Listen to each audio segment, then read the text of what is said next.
boom, boom, boom, boom, boom, boom, boom, boom, boom, boom, boom, boom.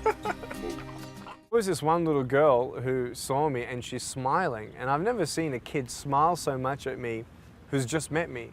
I'm like, that's really strange. So she walks by and I look back to see if she's still looking, and she's still looking and she's smiling, and she points a finger and she says, "You're just tricking us." And so she must have thought that somehow I hid my legs and my arms, and I'm like, oh my goodness, it's so funny. Mnogi ne vjeruju čak i kad ga vide. Kako uspijeva? Neki ga zovu čudom od čovjeka. Zaslužuje li taj epitet? Prosudite sami. No arms and legs, no worries. That's an original one. And, you know, people think, you know, how can you live a life without limbs? But, you know, How can you? You just do, you know. Sometimes you don't imagine that you can get through different situations until you're actually put in that situation. Ovo je Nick, ima 28 godina. Rođen je i odrastao u Australiji, danas živi u Americi, a mi smo ga sreli u Sloveniji. Točnije u Ptuju, gdje je u sklopu slovenske turneje održao motivacijski govor. Time se naime bavi. Za sve to treba duha, nečega što čovjeku zasigurno ne nedostaje. I wasn't ready. Jeste li vi spremni za čovjeka koji tvrdi mogu sve? Rođen je Australac, no prezime ga odaje. Korijeni su tu u blizini. Porijeklo naime vuče iz Vojvodine. Komarac, sve. Wait a second. Watch your hand. Ne volim komarci uopšte. I hate them. Rijetki su oni koji se ne pitaju što mu se to dogodilo, kako je ostao bez ruku i nogu, pati li zbog toga, možda je nesretan, možda nije. Stotine pitanja svih onih koji ga vide. I was born this way, no medical reason why. And my parents were a little afraid of having a second child because they didn't know what happened the first time. So still they have no explanation, but I do believe that God always has a reason. On je propovjednik i motivacijski govornik. Doslovce govori ljudima da ništa nije nemoguće pa ni za njega. I'm a little foot, I'm actually able to do quite a lot. I type 43 words a minute on a normal computer, and that's how I did my double degree in accounting and financial planning. And yeah, this thing, you know, I play soccer, I golf, I fish, I swim. I do quite a lot. I've been scuba diving, and I want to go skydiving. That'll be pretty cool. Radi mnoge stvari koje se drugi ne usude, no ipak svjestan je svojih ograničenja, ponajprije onih fizičkih. Can you go down? From here, no, not really. I mean, I really could if I really wanted to, but it'd be a little bit too dangerous. But from a bed I can go down, and normally heights I can get over. Ima pomoć njegovatelja koji mu uskaču kad zapne. Jedna od njegovih misli vodilja je zanemari neuspjeh. Koncentriraj se samo na uspjeh. If I fail 100 times, Če bi 100-krat padel, it's not about how many times you fail. ni važno kolikokrat padeš. It's about learning. 1, 2. When I smile, people are like, oh, he's cool. okay. Yeah, he's all right, you know.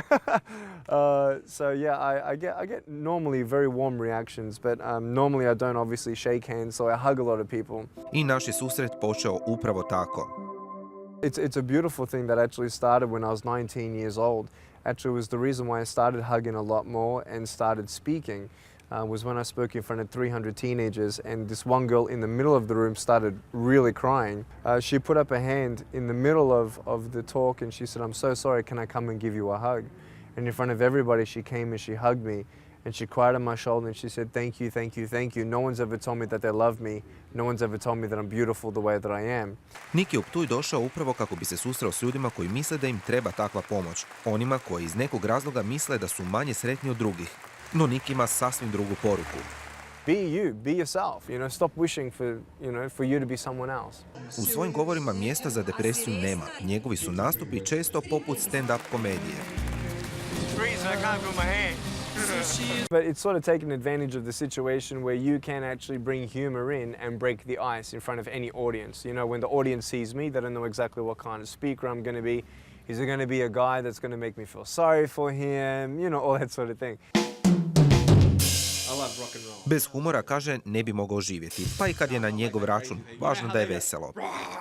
I was in an overhead compartment one day. I got my friends to put me up there on the plane to actually scare somebody. And what you don't know is actually 2 weeks ago, I dressed up in a pilot's uniform and greeted the passengers as they got on the plane. And it was awesome. Oh, it was so funny. It was awesome. Little kids like, wow, you know, like this. And some people say, oh, yeah, okay. I'm like, really? There was actually this one little boy, he was so cute. He made me laugh so hard. He looked at me and he's looking at my body, looking at my head, looking at my body, and he says, well, at least you got a head. And I thought, No nije uvijek bilo tako veselo. Ovo je Nick sa samo 6 godina. Drugčiji od samoga rođenja nastojao od malena živjeti poput drugih klinaca. Nekad je uspijevao, nekad i ne. In the toy box in my room, I want to get something, and I can't get it because I don't have any arms or legs. And he regards himself as normal, just with a few bits and pieces missing. You kind of wonder, try to imagine what kind of future is he going to have, and what kind of life this person is going to lead. I think he's going to have quite a good life. And he loves life, and he rises to the challenge. He works out his own ways of doing things and surprises me constantly. He's a really good kid. He's really great. I wouldn't change him. a lot of kids didn't know exactly how to, approach me. Some people avoided me. When I was, in school, a lot of kids sometimes teased me as well and didn't want to play with me. So it was very difficult at the very beginning. Feeling like, is this the rest of my life? And then I'm thinking, I'm not going to get a job, not going to get an education and all these sorts of things. And feeling like things weren't going to change, I felt like giving up. And so at age 8, I told my mum I wanted to commit suicide. And at age 10, I actually tried to commit suicide by drowning in a bathtub. Srećom nije to učinio, shvatio da bi one koje najviše voli samo još više rastužio. I imagined my mum and my dad crying at my grave and my brother and, asking themselves what they could have done more and feeling guilty and pain. And so I didn't want to leave them with that pain, so I decided to stay. Završio je 2 fakulteta, preselio u Kaliforniju, ima pomoćno, živi samostalno, osnovao je svoju tvrtku. Govore i seminare drži diljem svijeta. Samo prošle godine na putu je proveo 46 tjedana i održao 270 govora. When you see people crying and, some say, I was actually going to give up until I actually saw your story. So that's what makes it all worth it. Samo jednom se kaže osjetio potpuno bespomoćnim. It was age 13 when I actually sprained my foot playing football. And I couldn't use it for 3 weeks, and it was the first time I really felt disabled. And, I started to count my blessings, started to be thankful for what I did have instead of being angry for what I don't have. I on zaplače, bude ljutit, bijesan, ali kaže nekako se smiri, povuče, razmisli o tome koliko je onih koji su imali manje sreće od njega i na kraju bude zahvalan te nastavi kovati planove za budućnost. One day I'll definitely get married and have kids. And Are you in love? am I in love? Definitely I'm in love with God. Do you have some special Do I have a lady girlfriend or in the anything? Look, I'm not married yet. Mislite nakon svega da neće uspjeti u svojim planovima. Dok je bio dijete nisu mu davali šanse za nikakav život osim u nekoj instituciji. Koliko je vas učinilo barem dio onoga što je učinio Nick, i to sa zdravim rukama i nogama. Nakon svega, mnogi će možda lupati glavom u zid i shvatiti koliko je većina problema koja nas muči u stvari banalna i kako je jedino ograničenje samo kočnica koja se nalazi u našim glavama.